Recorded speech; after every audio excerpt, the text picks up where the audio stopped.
What's going on, everybody? This is an episode from the No Gimmicks Needed Wrestling podcast. Do you like podcasts and you want to see the full podcast?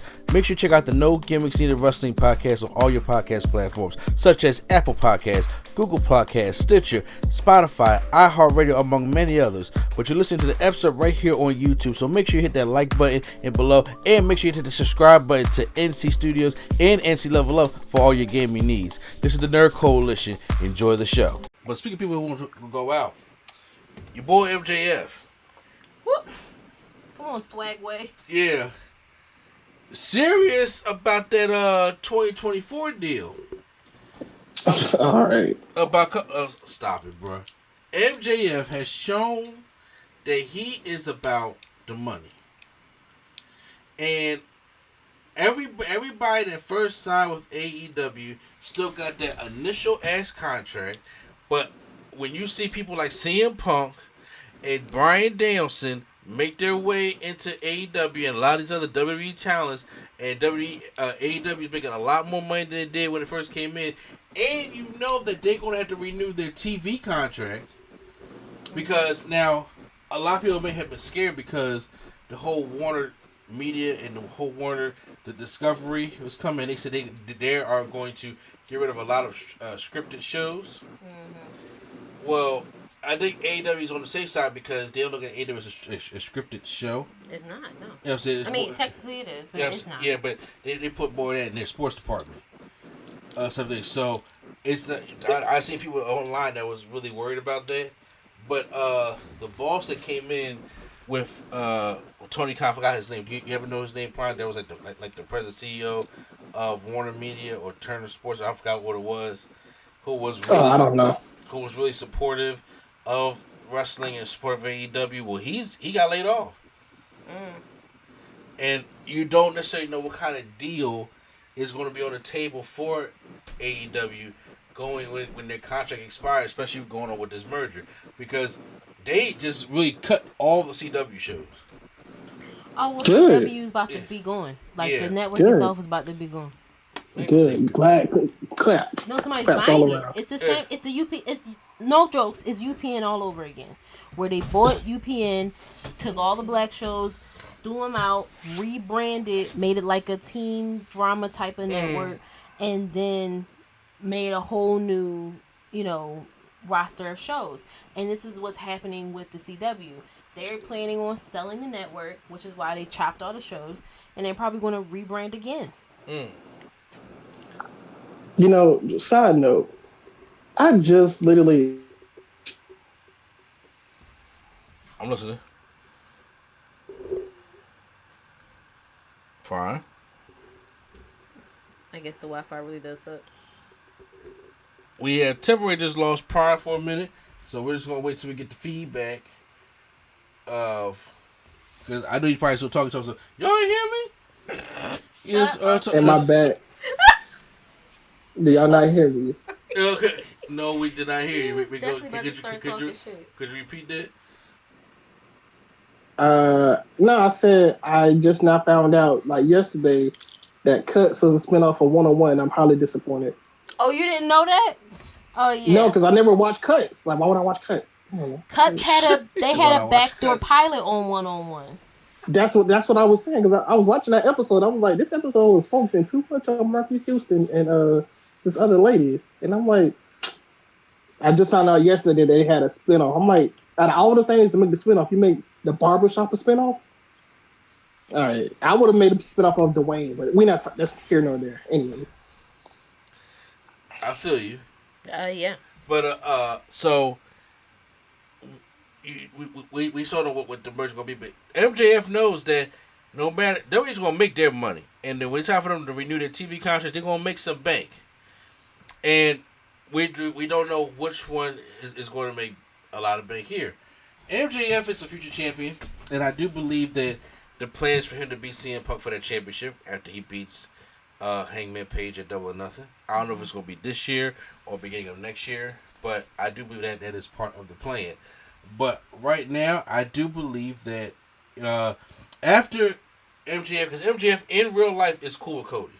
Yeah, I was just like, bruh, and you see now, no one is safe. everyone is expendable in AEW.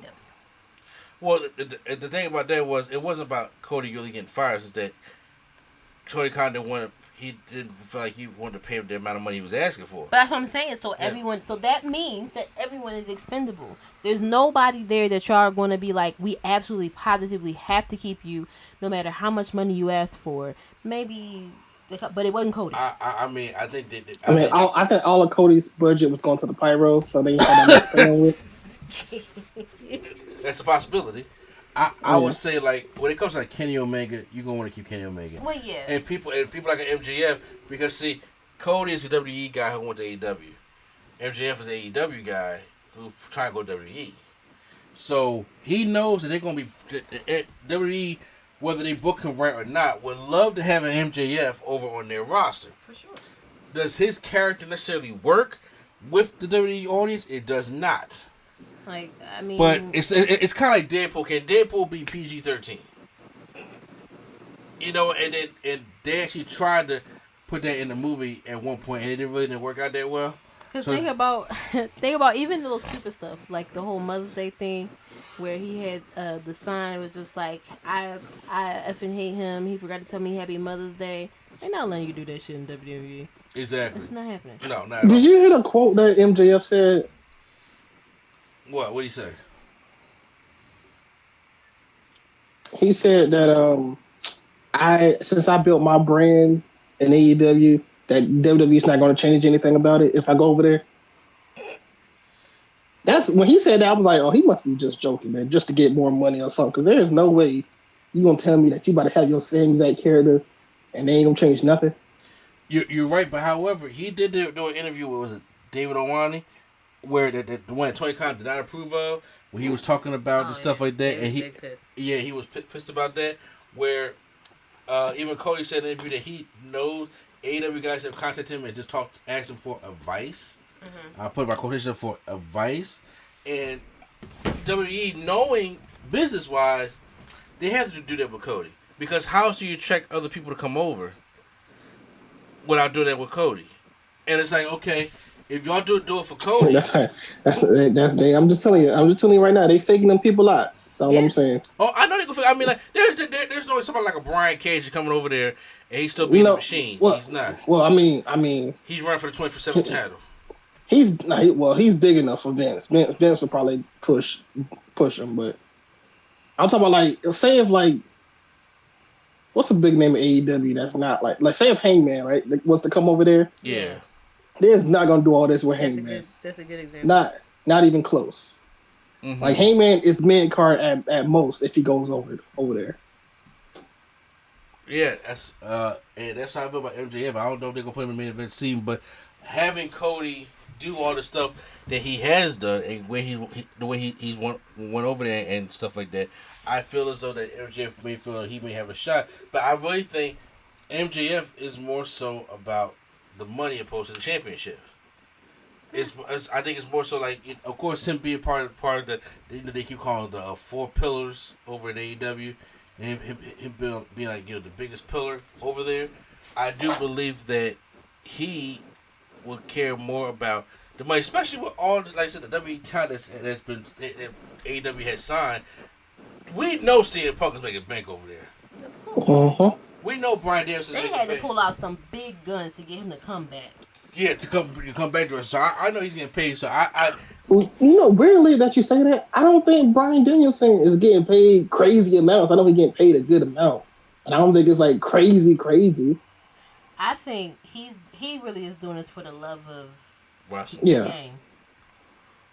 Yeah, like him and I feel like people like him and Moxley, they getting paid a good amount, of course, but I don't think they like going crazy with it. They asking for outrageous stuff. Well, I feel like Punk was obviously like, if I gotta come back, then I gotta get the bank. So yeah, and I think that's what he wants to do. So it's gonna be interesting to see what comes up in 2024, and I won't be surprised if he does leave. But I know if it's Tony Khan, it's like he's gonna want a whole new deal.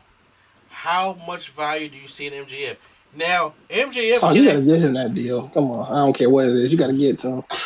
I'm about to say, I feel like how Patrick Beverly was talking about James Harden this morning, even though he was wrong. But I'm just saying, but this man talk about everybody. I don't even care. I don't care what he said now. Yeah, he told what's going on. Did you hear what he said about everybody, or just you heard about James Harden? I was sure about the James Harden thing. Oh my God. Okay. Anyways, we'll keep going. We'll talk about it later. But yeah, but when it comes to that, I think you gotta look at MJF and see like what is the value. I think I should pay this man. This man has the highest rated segments on AEW. And when they promoted the quotation dream match, Darby Allin's dream match of Jeff Hardy versus Darby Allin in an Anything Goes match on Dynamite, that wasn't the highest rated segment. The highest rated segment was the MJF and Wardlow contract signing. So the man knows when his segments come on, and you go back to the numbers, he knows how to put the numbers on there. And it's only 2020. We're only almost halfway through 2022. 2024, the growth that he will have by then, and the growth AEW will have by then. I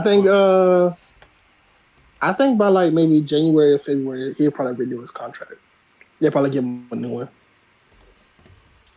There will be a fool not to sign him, back. And he, like I said, and we don't know what to say. WWE's going to be. Obviously, they're going to have money, but we don't know what to say. We don't know why the AEW wrestlers are going to leave because that is going to happen. Oh, for sure. Yeah. But I think I think other AEW wrestlers can leave. But I think like for example, I think MJF and like the pillars, quote unquote, are the ones that they're gonna want to keep because they're still young. So that's just my thing. No. I mean, I do agree with you, and it was something I wanted to bring up and see where everybody's head was at with it, because I was like, look, y'all can look up, and next thing you know, you're like, why is MJF in WWE? I'm just like, he told y'all he was going. I feel like it's going to be more than just him, and some people are not going to land in WWE, but you are going to see a lot more people disappearing from AEW. They just don't address it like WWE does. They just I think you'll see people from their roster page. Mm-hmm. I think you'll see more of the original people leaving rather than like the newer signings. Well, yeah. So like those original people that kind of helped build it, that wasn't the big names. I think you'll see them start to leave.